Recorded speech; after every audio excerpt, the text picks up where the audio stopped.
to kick off the recording before we do that. If Angelo could do that. Perfect. Good to go. All right. So kicking off this meeting, 10:33, rolling through roll call, starting with Ashnan Tuck. Claudia Q, represented. All right. Capital. Andrew Kip2, SAC rep. Gateway. Neelva Elias, SAC rep. Housatonic. Antonia Oglesby, SAC rep. Manchester. Cypress Cox, SAC rep. Middlesex. Louis Beauchamp, regular. Naugatuck Valley. Haley Moran, regular. Northwestern.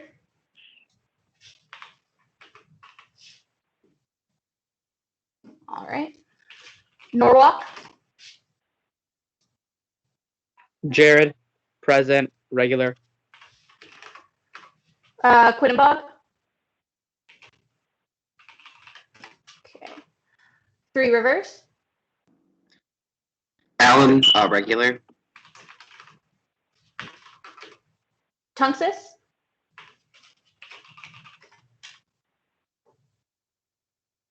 All right. Central.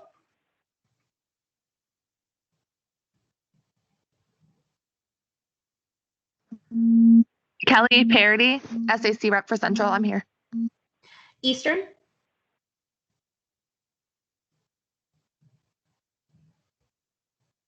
All right. Southern. All right. Western Connecticut State University, that's me. And Charter Oak. Yep, Teddy Wong, SIC rep. All right. We have gotten to the very edge of quorum on the universities. So we'll follow up with them and see what's up. Did we say Central? We did get Central. So we have 3 for the universities, and that's exactly how many we need. And then we have 9 for colleges, so we're all set. Okay. So we are kicking off today. Today's a special session based on our discussion last week. At the top of the meeting, you were sharing your screen with the agenda. Would you mind doing that for us? Or I can do it if you're preoccupied, Angelo. I figured that might be helpful.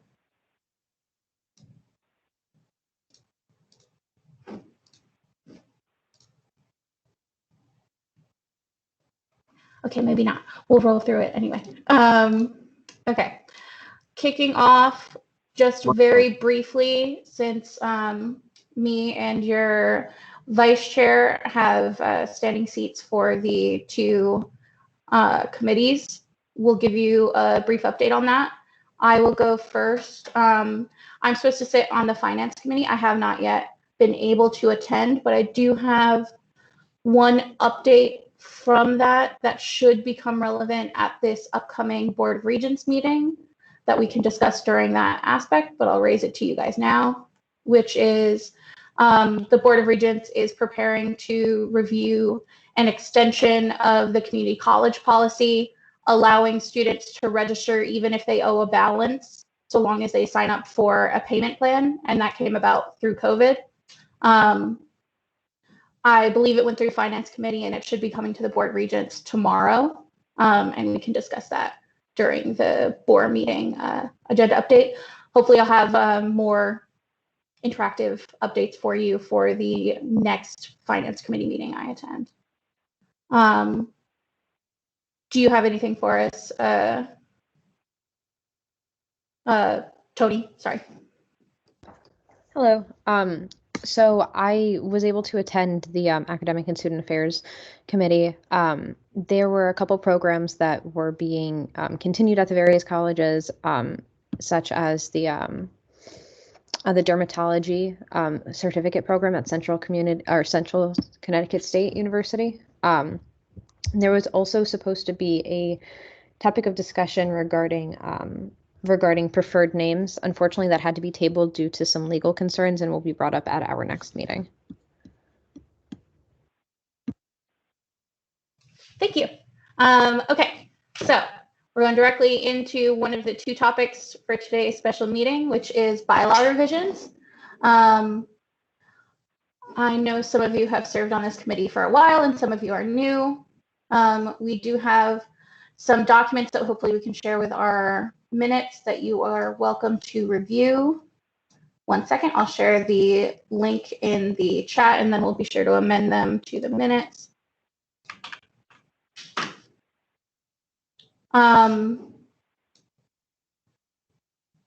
Teddy, because you're calling in over the phone, I know you don't have access to the chat. We'll see if we can email you a link real quick. That's fine. I can join real quick. Hold on. There's the, oh, I got a weird error message. Can everybody hear my mic properly? Yeah. Yes. Yes.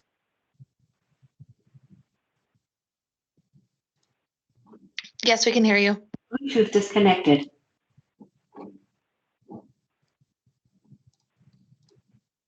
Sorry about that. Can everybody hear me now?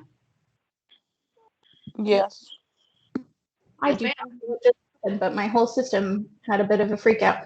All right, so in this folder, if you want to take a look at it, we have the original bylaws, though we do have to verify that because there's some discrepancy with the file that has the 2017 suggested revisions. We have revisions in 2017, and we have revisions suggested in 2019, and then a document for our ongoing discussion about document revisions. We can kind of go through these point by point and have a discussion as we go through, or if anybody has any thoughts right out the gate about the bylaws, you can share them now. Just for this meeting and any future meetings, if you want to talk, just introduce yourself at the beginning of your line so it's easy for people who are watching the recording or joining the meeting to know who you are. So before we go through these docs, does anybody have any starting thoughts about the bylaws and anything you think needs to be changed or updated? Audrey, I think we need to maybe establish a standing committee to review the documents as opposed to doing it in this meeting. So that might be helpful in terms of seeing who might be interested in kind of taking a look at all the different documents. Each student advisory committee in years past has come up with revisions or proposed revisions. Those I think are the documents that I sent you yesterday. And they had suggestions on, what could be amended or what could be fixed based on, some of the challenges that the current bylaws posed. So that might be helpful in terms of giving some people an opportunity to review those, because I don't think I sent those to the full group. No, this is just something to start the conversation. We can't make a vote on it today anyway. We'd have to review it again. So this is a good decision for the body to make. Audrey, I'm sorry, Audrey, it's Pam Helene. Good Hi. morning. Good morning to everyone on the Student Advisory Committee. Just a point of just a cautionary remark as you move forward into this process that most all committees have done in the past is that because your terms are limited to 2 years, I just want to make a comment just to stay as broad as possible.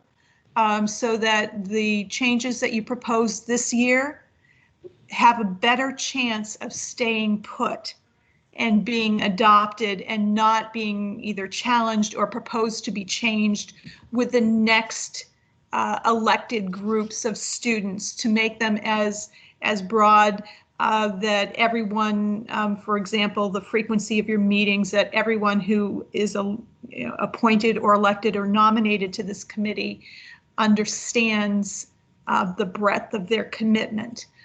So I think that has been a problem as I've learned about the SAC, and because I'm only 6 months in this job, that the proposed changes were so specific to the group making up the Student Advisory Committee at that point in time. So my only cautionary remark is to try to make any proposed changes as broad as possible so that they're not every time we turn around, we're trying to amend the bylaws, try to make them stand for posterity as much as you can. That's it.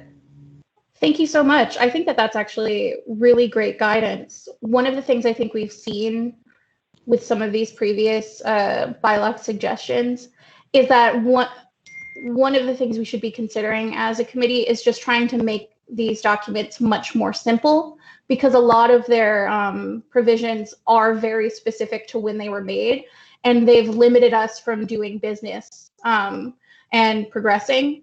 So, and we're also in one situation where if you take a look at them, a lot of the rules just reiterate things that are covered by the superseding general statutes, which actually puts us in a dangerous position if those statutes were ever amended, because we could end up in a position where our governing documents actually contradict the law. And we never want to be in that position. So the easiest way is what was, I believe, suggested by former Rep. Elizabeth, who's the author of the suggested, or Aaron Fitzgerald, the suggestions from 2017, is just put references for people to review the requirements in the general statutes and not reiterate or otherwise like change things away from the general statutes, because those requirements are ones we can't get away from. And it can make it a bit tougher. Another one you might have noticed this morning is we kind of have a complicated quorum procedure, which could be one of the things that we could try and simplify.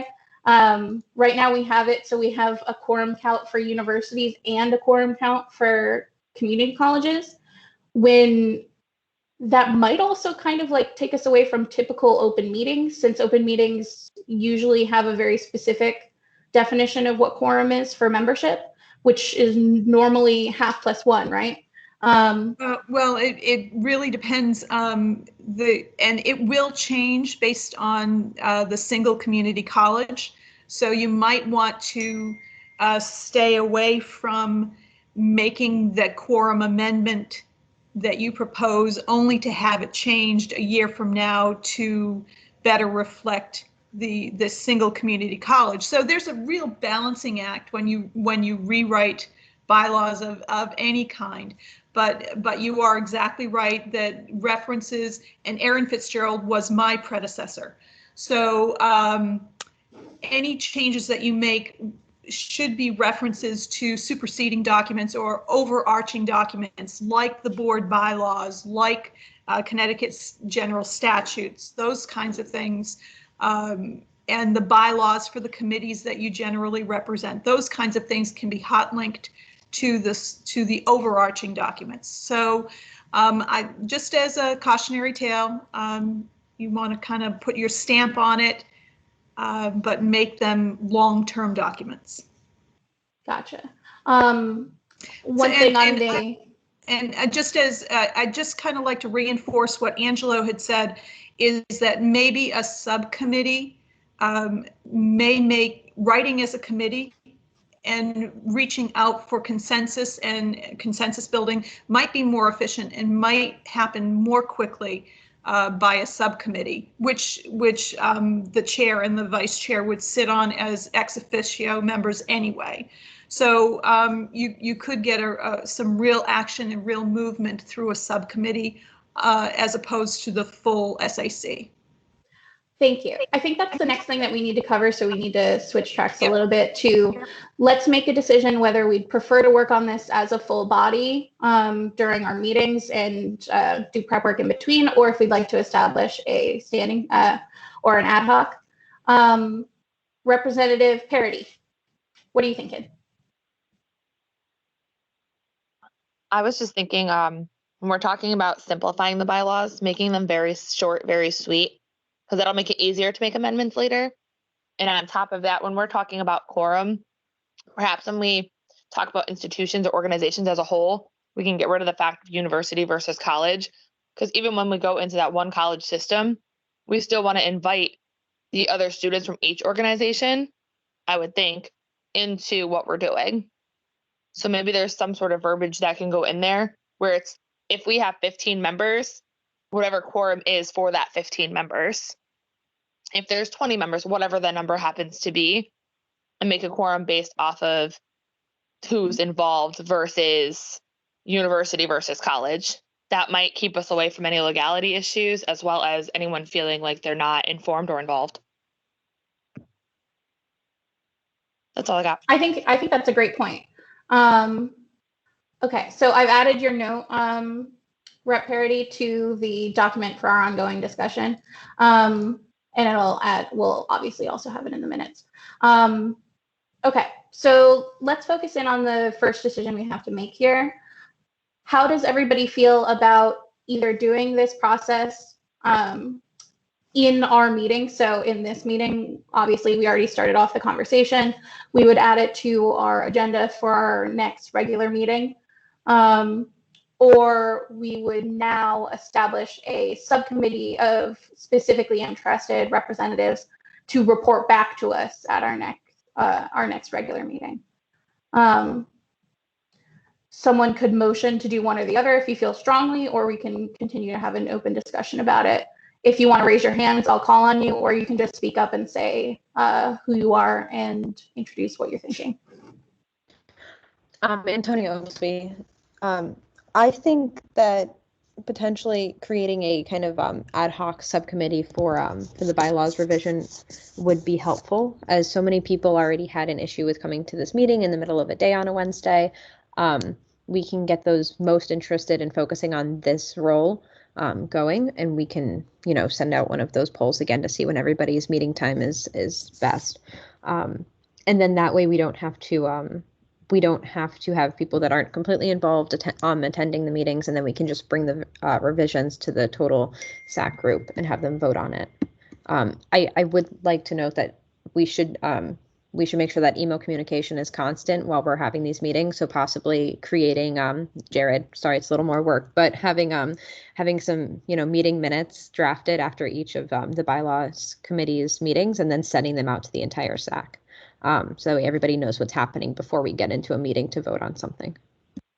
And just as a note, if you do create a subcommittee for the bylaws, that subcommittee has to be "quote unquote" registered as a formal subcommittee, an ad hoc committee on the board website, which will require meeting minutes to be announced and minutes to be posted.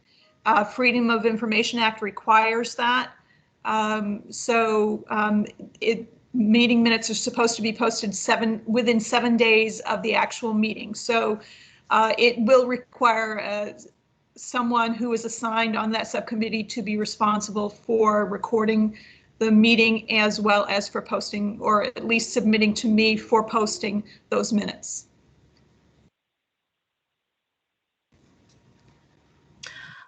Okay, so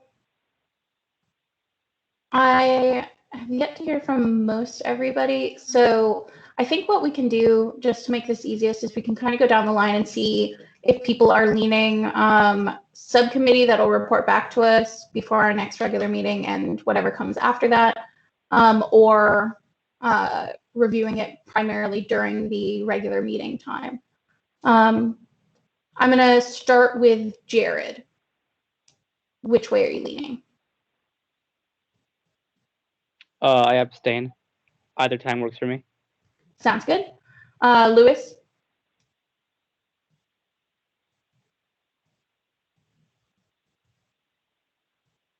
We'll come back to you, Lewis. Cypress? I abstain as well. Okay, so this isn't a formal vote. So do you guys just mean it doesn't matter to you, either works? Yes, that's what I mean. Yep. Okay. Yes. Claudia?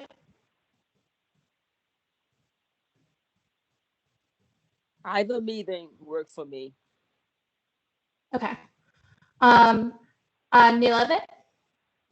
Either works for me, but if we do the subcommittee, I'll be interested in being part of that committee as well.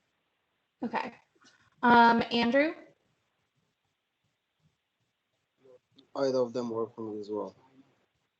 We have a very flexible committee. Okay, cool. Alan? I'm also indifferent. It doesn't matter. All right. Nog Valley. Sorry, it doesn't say which one you are. I'm thrown off. Is it Haley? It doesn't matter. Okay. Antonia, are you committee or general meetings? Personally leaning towards committee. Okay. Kelly?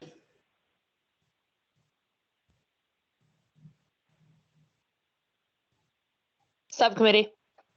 Okay. Teddy? I'd go for either one. I'm indifferent.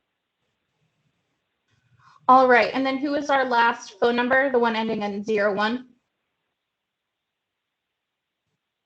Sorry, that's Wanda from Charter Oak. I'm just listening in. Either date, either time is fine. Oh, gotcha. Okay. So we have a lot of people who don't care either way, and then we have a small handful of people who are for a subcommittee. So if somebody who's for a subcommittee wants to make a motion to form one, we could move forward from there.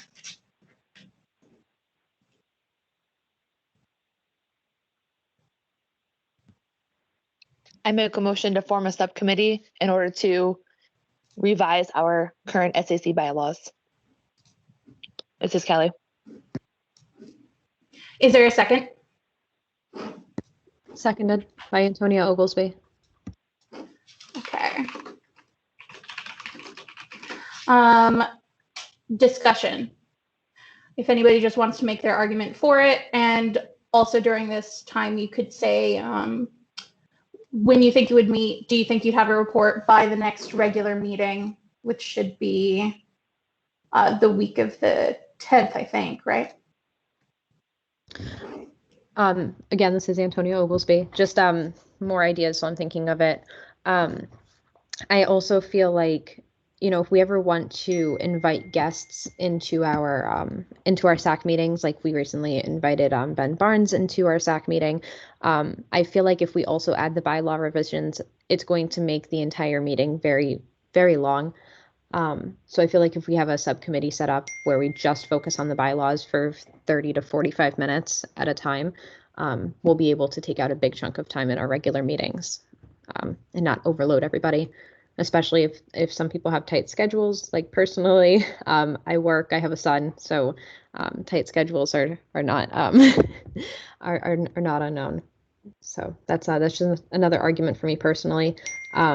I would like to ask Pam what the specifics are for forming something like this. Do we just vote on it and it gets posted on the BOR website? How does this work exactly? And how long of a process would it be to create something like this?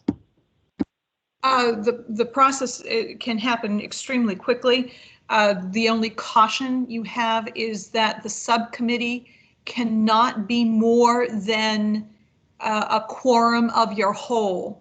So, for example, if your SAC only had 10 members, your subcommittee could not have any more than 5, because if you had more than 5, it would be considered business of the whole. And so that's the requirement for membership. You would need a charge statement, you know, what the Student Advisory Committee is asking of the committee to do. And beyond that, just what the outcomes are. So you need a charge statement and an outcome statement. You don't necessarily need to have a time frame within the charge document in terms of when you need to have it or want to have it accomplished or completed, but just a charge and an outcome is the only thing that's required for the establishment of a subcommittee. Once those documents are blessed by, usually by the executive committee of the Student Advisory Committee, which is your chair, your vice chair, and your secretary, then you submit them to me and we post them on the website. Great, thank you so much. Okay, so all we would have to do is vote now. The people who want to join will join up to the 9 cap, which would be the quorum for the whole. It could be up to 9, no more. And then they would have to generate those documents and send them to me, Tony, and Jared. So we could get them to you, right?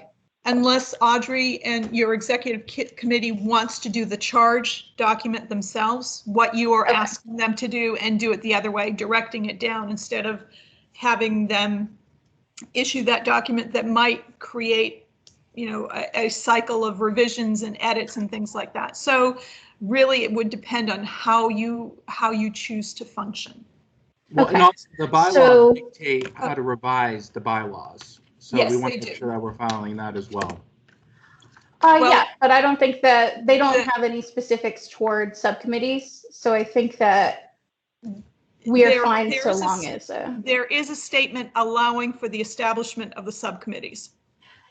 Yes, sorry. I was saying specifically the amendments article didn't say anything in particular to a subcommittee regarding amendments. Right, I'm talking about after I'm talking about after the amendments, the process after that, in terms of getting them approved and ratified. Right. So I'm going to review those for everybody real quick, just so we have them on the record. Amendments have to go through with a 2/3 vote of those present, not of the whole. They have to be submitted in writing by the executive committee, which is easy. And they have to be on 2 consecutive SAC agendas. It doesn't specify special or regular. So this could be the first one if we had a recommendation from the subcommittee by the next regular meeting, or the next regular meeting could be the first, and so on, depending on when we get to somewhere that we're happy with. The voting happens during the meeting following the second agenda discussion. So the second consecutive meeting, when you discuss it, you vote on it after that discussion. And that is the only requirements under Article 6. Okay, so on that note, unless anybody has any further discussion on the specific formation of the committee, we can talk about the charge following the formation. Is everybody comfortable with me going to a vote? Are we voting on the establishment of the committee? Yes. Okay. That was the motion from Parity and Oglesby. Okay, so you have a first and a second, and we're doing a vote? Yeah, we were just in the discussion section, and now we're on to the vote. Okay, thank you. Okay, so we're just going to do a simple voice vote, unless anybody objects. So all those in favor say aye. Aye. Aye. Aye. Aye. Aye. Aye. Aye. All those opposed? Those abstaining?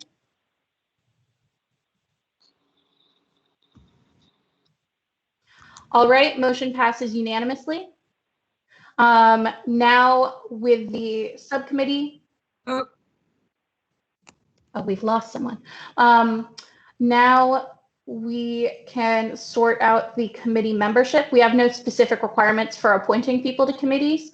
So unless anybody objects, we can just take volunteers up to the cap. Would we like to? Sorry, just a recommendation. Would we like to send out an email so we're not doing this verbally? We have it in writing, and we can also attach one of those doodle polls to see when everybody can meet. Definitely, the committee should do a poll for availability. I will say that any email communication that goes to the entire body counts as a public meeting under certain rules. So just the record keeping can get a little tough when you're conducting business over email. Helene, do you have a suggestion on that? It's Pam. The emails can be sent to your committee.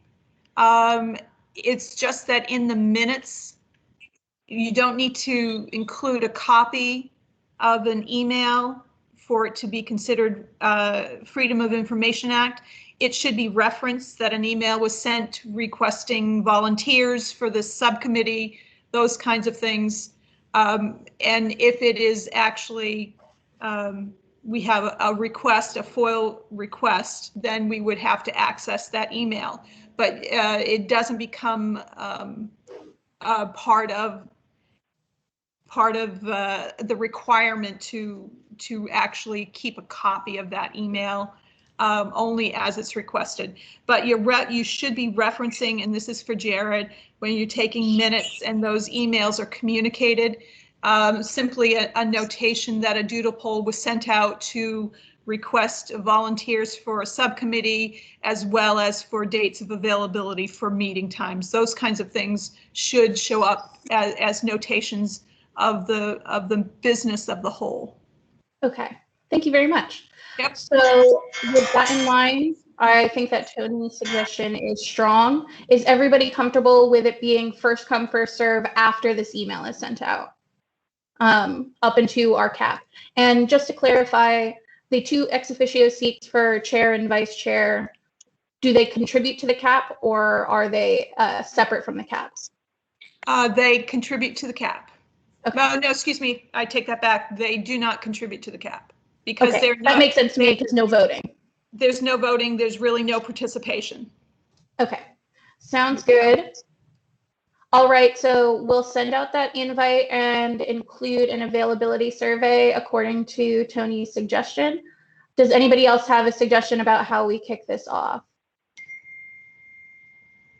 One thing that, who is that? Was that Rep Parity or was that Rep Coupe? That was Parity. It's perfect. Okay, and then just based on the guidance that Pam has given us, would everybody be comfortable with the executive committee, just to accelerate this process a little bit, putting out a charge this week so that the subcommittee, once formed, can get started as soon as they're ready? That's a great idea. All right. Does anybody have any further discussion on the bylaw revisions for today?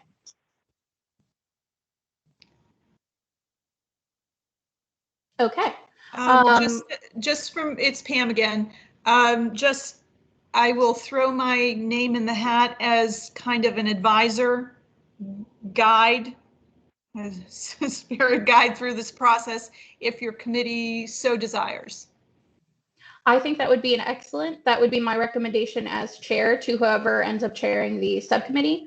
I don't necessarily want to insert my role into yours, but as associate director of the Board of Regents, it might be helpful.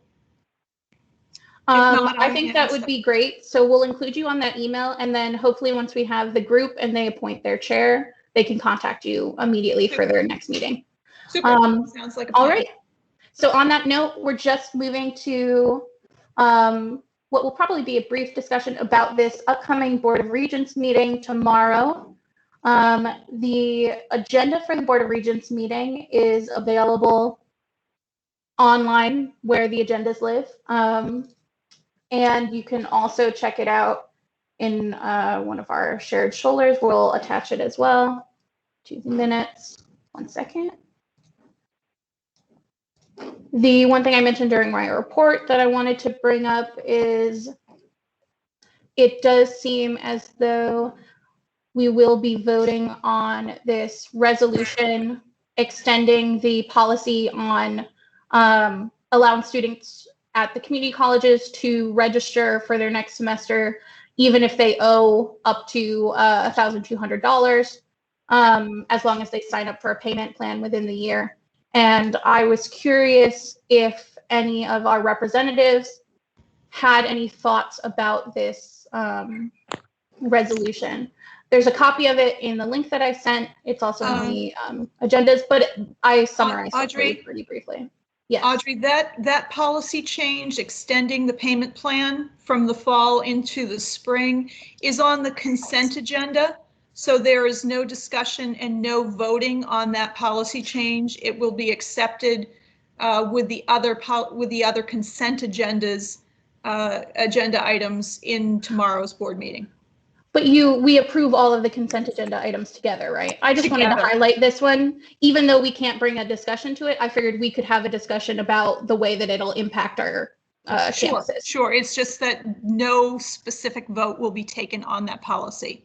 Right. Okay. It doesn't get its own special spot. But this did seem like something that might have some positive impact on the community colleges. So I was wondering if any of you had any thoughts on it.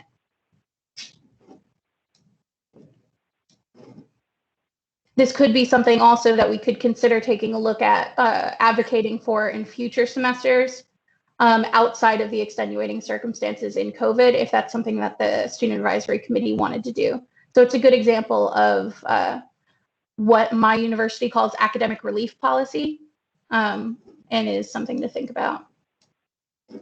Has this come up at any of your guys' SGAs?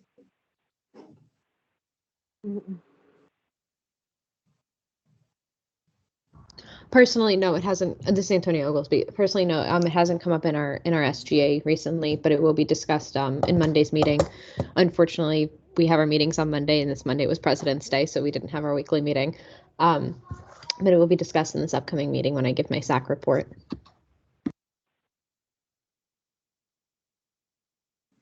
Awesome.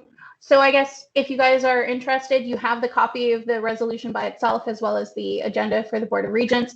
If you want to bring it back to your SGA just as an example of academic relief, I think it stands in the same hall as the pass-fail academic